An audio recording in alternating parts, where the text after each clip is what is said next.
لیس کمثلہ، اس کتاب کی حقیقت میں نے سامنے لائی۔ خداوند عالم نے اس کو وہ توفیق دی کہ بے شک یہ وہ قرآن ہے جس کو لکھا نہیں گیا ہے بلکہ جس کو نازل کیا گیا ہے، جس کو اوپر سے آیتوں کو اتارا گیا ہے۔ کوئی بھی کتاب دنیا میں جب پہلی بار بنتی ہے اسے لکھا جاتا ہے، یعنی کہ اس کو رائٹنگ کیا جاتا ہے، مگر یہ ایک عظیم ترین کتاب ایسی ہے جب اس کا وجود ہونا تھا اسے کسی نے نہیں لکھا بلکہ خداوند عالم نے اسے اپنے فرمان سے، اپنی مشیت کے تحت اس کو فرشتے کے ذریعے پیغمبر اسلام کے قلب مبارک پر نازل کیا۔ تو مومنین، جب تمام اذہان ایک طرف ہو گئے اور انہوں نے کہا کہ ہمیں جلد از جلد اس کتاب کے بارے میں تمام اس کی بات چیت اور تمام اس کے جو حالات و احوال ہیں لوگوں تک پہنچانا پڑے گی۔ کئی وقت گزرا، ایک ہفتہ گزرا، ماہ گزرا، اب بات عزت کی آ چکی تھی، کیونکہ وہ سموع جو تھا، وہ اجماع جو تھا، پوری دنیا میں جانا جاتا تھا کہ پرانی سے پرانی ترین کتاب کے جو نسخے موجود ہوتے ہیں ان کے بارے میں تمام معرفی ہمارے اس مشین کے اندر ہوتی ہے اور ہم لوگوں کو بتاتے ہیں۔ مطلب ہم ہی ہیں جو دنیا کو کنٹرول کر رہے ہیں اور دنیا کو پرانی قدیم ترین چیزوں کے بارے میں معلومات دے رہے ہیں۔ ایک فقر ہے اور ایک گھمنڈ ہے۔ اس کے بعد جب کئی عرصہ گزرا، عزیزوں توجہ چاہوں گا، اس کے بعد جب یہ عرصہ گزرتا گیا، انہیں کی جو مشین تھی وہ صرف اور صرف 500 سے 600 سال تک کی کتابوں کو ہی اسکین کر کے اس کی حالات بتا سکتی تھی۔ عزیزوں، اب جب انہوں نے دیکھا ہماری مشین یہ اب یہاں پر ناکام ہو چکی ہے، اب جواب دینا تھا۔ لوگوں نے جب آپس میں مشورہ کیا کہ جواب کیا دیا جائے، بہرحال انہوں نے اپنا مشورہ کیا۔ اس کے بعد عوام کے سامنے آ کر کہا ہم اور ہماری یہ مشین صرف اور صرف 500 سے 600 سال کی پرانی کتابوں کے بارے میں بتا سکتی ہے۔ اب ہم مجبور ہیں یہ کہنے پر کہ یہ کتاب ایسی ویسی کتاب نہیں ہے، یہ کتاب 500-600 سال سے بھی زیادہ پرانی کتاب ہے۔ ہمارا عقیدہ یہ کہتا ہے یہ وہی کتاب ہے جو رسول اللہ پر نازل ہوئی اور خداوند عالم نے اس کو آسمان سے نازل کیا۔ تو یعنی کہ انہوں نے مسلماً تو یہ نہیں کہا، اقبال نہیں کیا، مگر انہوں نے مجبور ہو کر یہ ضرور بتایا کہ یہ محمد کے زمانے میں نازل ہوئی ایک کتاب ہے۔ صلوات پر محمد والے محمد۔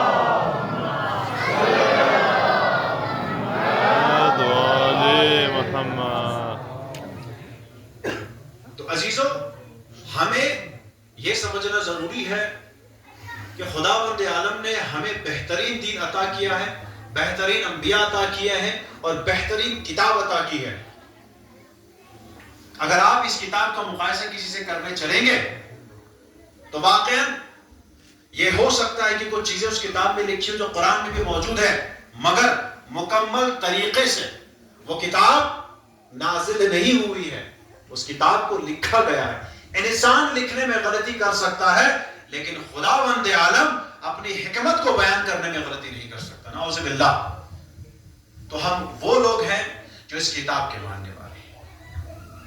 اب اسی کتاب کی یہ جو آیت ہے، ان اللہ لا یغیر ما بقوم حتی یغیروا ما بانفسہم، یہ آیت آج کے جوانوں، جنریشن، آج کے جو طبقات ہیں اس کے اعتبار سے بہت صحیح۔ جیسے جیسے ہم مادیات کے شکار ہوتے جا رہے ہیں، جیسے جیسے ہم اپنی ٹیکنالوجیوں میں پھنستے ہوئے راحتوں کے شکار ہوتے جا رہے ہیں، ویسے ویسے ہم ذہنی اعتبار سے کمزور ہوتے جا رہے ہیں۔ آج ہم سمجھتے ہیں ٹیکنالوجی کا یوز جو جتنا زیادہ کرے گا وہ زیادہ پڑھا لکھا ہے، مگر افسوس ہے عزیزوں، آج کل کی جو ٹیکنالوجیاں بنائی جا رہی ہیں دراصل میں انسان کی ذہنی طاقت کو ختم کرنے کا صرف ایک ذریعہ بن رہا ہے۔ اور آج کے دور میں جو چل رہا ہے اے آئی، آرٹیفیشل انٹیلیجنس جس کو آپ کہتے ہیں، یہ بات میں دعوے کے ساتھ کہہ سکتا ہوں کہ آرٹیفیشل انٹیلیجنس 100% صحیح نہیں ہوتا. یہ خود انہوں نے ہی اس بات کی تائید کی ہے جو لوگ اس پر کام کرتے ہیں. مطلب سمجھ میں یہ آیا کہ اس دنیا کے اندر تمام جو سورسز موجود ہیں وہ اپنی معلومات دینے میں غلطی کر سکتے ہیں، مگر قرآن کریم ایک ایسی کتاب ہے اور ان کے جو مفسرین ہیں وہ معلومات دینے میں غلطی نہیں کر سکتے.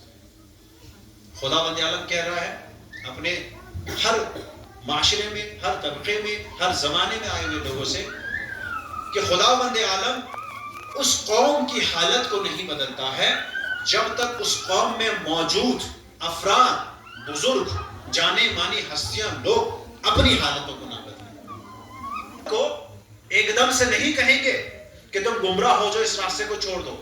ہم جوانوں کو ایک وہ ذریعہ عطا کریں گے جو انہیں بہتر لگے اور اس کو استعمال کرنے کے بعد انہیں لگے کہ ہم شاید تھوڑا زیادہ آگے بڑھ چکے، مگر دراصل میں عزیزوں یہ ایک بڑھنے والی بات نہیں ہے، اپنے آپ کو، اپنی نفس کو مردہ کرنے والی بات ہے. آج ہم خود سے سوال کریں گے کیا ہمارے دلوں میں وہ جذبہ موجود ہے؟ کیا ہمارے دلوں کے اندر وہ دغدغہ، وہ ولولہ ایمانی موجود ہے؟ نہیں. کیوں؟ کیونکہ ہمیں گرفتار کر دیا گیا ہے، ذہنی اعتبار سے ہمیں مکمل طور پر گرفتار کر دیا گیا ہے دنیا کی چیزوں کے اوپر.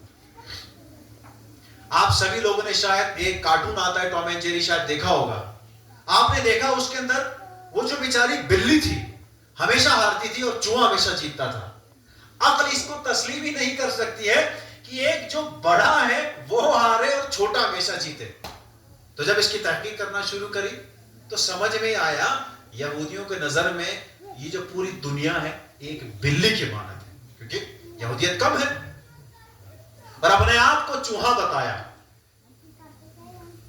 اور واقعی حقیقت میں بھی آپ دیکھیے گا ہم کتنے گرفتار ہیں اس طریقے سے، ہم ان کے غلام ہو چکے ہیں.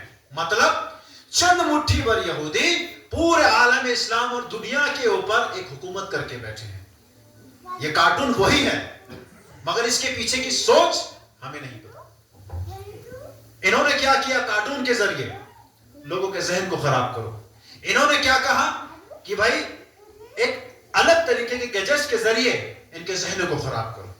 ان کے ذہن مردہ ہو جائیں گے تو شاید ممبر سے کتنی باتیں ہوتی رہیں، قرآن کتنا بھی کہتے رہے، یہ لوگ کبھی بھی حرکت نہ کریں گے. اور واقعاً آج ذہنی اعتبار سے کمزور ہوتے جا رہے ہیں. کیوں؟ دنیا کی طرف فالتو چیزوں کا فکر، بے مطلب دوسرے سے آگے بڑھنے کی کوشش اور اس کا غلط کر کے یہ ذہن میں ڈالا گیا ہے. اور عزیزوں یہ بھی بتاتا چلو یہ جو موبائل کے اندر گیمز وغیرہ جو ڈالے گئے ہیں، اکثر گیم بیٹل والے کیوں ہیں؟ آپ بتائیے کہ ذرا لڑائی جھگڑے والے گیمز کیوں ہیں؟ کیا قرآن ہمیں لڑنا جھگڑنا سکھا رہا ہے؟ کیا حدیث رسول ہمیں لڑنا جھگڑنا سکھاتی ہے؟ ہمارا اسلام، ہماری کتاب، ہمارا جو منبع ہے وہ ہمیں کیا سکھا رہا ہے؟ هل جزاء الاحسان الا الاحسان انما المؤمنون اخوہ فاصلحوا بین اخویکم. لیکن یہ ہمیں مینٹلی طور پر جنگجو بنانا چاہتے ہیں کہ نفرت کرنا شروع کرو بس. واقعی میں نے خود اپنی آنکھوں سے کچھ لوگوں کو گیم کھیلتے ہوئے دیکھا، ان کی زبان سے الفاظ ایسے نکلتے ہیں، اس کو مار، اس کو مار، یہ کر. یہ ذہن عزیزوں یہ خطرناک چیز ہے آپ کے آئندہ کے لیے، ہمارے فیوچر کے لیے، ہمارے مستقبل کے لیے.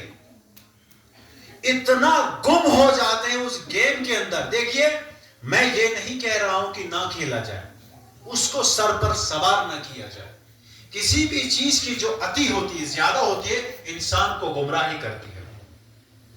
اب وہ انسان جو 24 گھنٹے میں سے 6 سے 7 گھنٹے اس کے دماغ میں چلتا رہتا ہے، کیا وہ قرآن کی بات سمجھ پائے گا؟ اور جب تک وہ قرآن کی بات سمجھے گا تب تک شاید زندگی ختم ہو چکی ہے.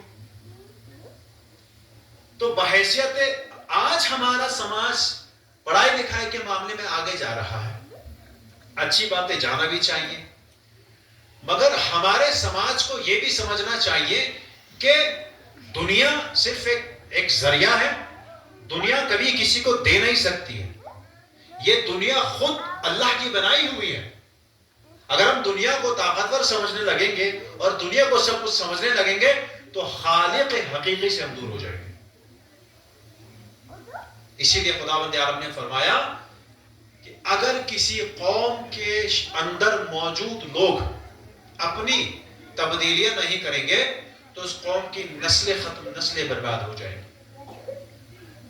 ان اللہ لا یغیر ما بقوم، بے شک ان اللہ، بے شک خداوند عالم نہیں بدلے گا ما بقوم، اس قوم کے اندر جو لوگ بھی موجود ہیں جب تک کہ ما بانفسہم، اس قوم کا موجود ہر ایک فرد اپنی تبدیلی نہ کرے. اپنی تبدیلی کرنے کے بعد جہان کی تبدیلی ہوتی ہے.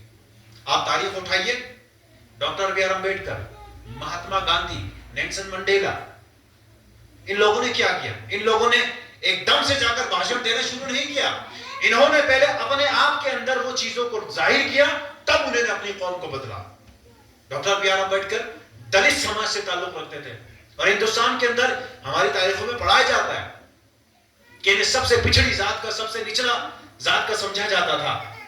لیکن اب دیکھیے خداوند عالم انسان کی دولت، اس کی شہرت، اس کی خوبصورتی، اس کا علم، یہ سب نہیں دیکھتا. خداوند عالم دیکھتا ہے اس کے اندر شعور کتنا ہے، اس کے اندر تڑپ کتنی ہے، اس کے اندر پیاس کتنی ہے خدا کی مخلوق کی خدمت کرنے کی. جس شخص کو بالکل پچھڑا سماج سمجھا جاتا تھا، آج آپ اور ہم اگر یہاں پر بیٹھ کر مجلس کر پا رہے ہیں، ہمارے فنڈامنٹل رائٹس اگر ہمیں دیے ہیں تو ایک دلت شخص کے ہمیں دینے ہیں. بھیم راؤ امبیڈکر نے ہی ہمیں یہ قانون دیا ہے. اس نے اپنے موقعوں پر اپنی ذمہ داری سمجھتے ہوئے ہندوستان کو ایک قانون دیا کہ اس کے اندر کوئی بھی رہے گا اپنے اپنے مذہبی معاملوں کو اپنے حساب سے کر سکتا ہے. یہ کس کی دین ہے؟ اس شخص نے جب اپنے اندر جھانکا، اپنے اندر انہوں نے اذیت کو تحمل کیا، اس کے بعد اس نے پوری کی پوری قوم کو بدل دیا. تو ہم جو اہل اسلام ہیں، قرآن پر ایمان رکھتے ہیں، ایسی کتاب جس کے برابر کوئی نہیں اور جس سے نیچا بھی کوئی نہیں اور جس سے اوپر بھی کوئی نہیں، اگر ہم اپنے حالات کو نہیں بدلیں گے تو ہماری قوم کو یہ مذاہب، یہ مراسم، یہ دینی معاملات کون سکھائے گا؟ یہ ہماری ذمہ داری ہے. اس لیے ہمیں چاہیے کہ ہم سب سے پہلے اپنے آپ کو بدلیں، اس کے بعد دوسرے لوگوں کو بدلیں. ایک سلوات پر محمد و آل محمد پر.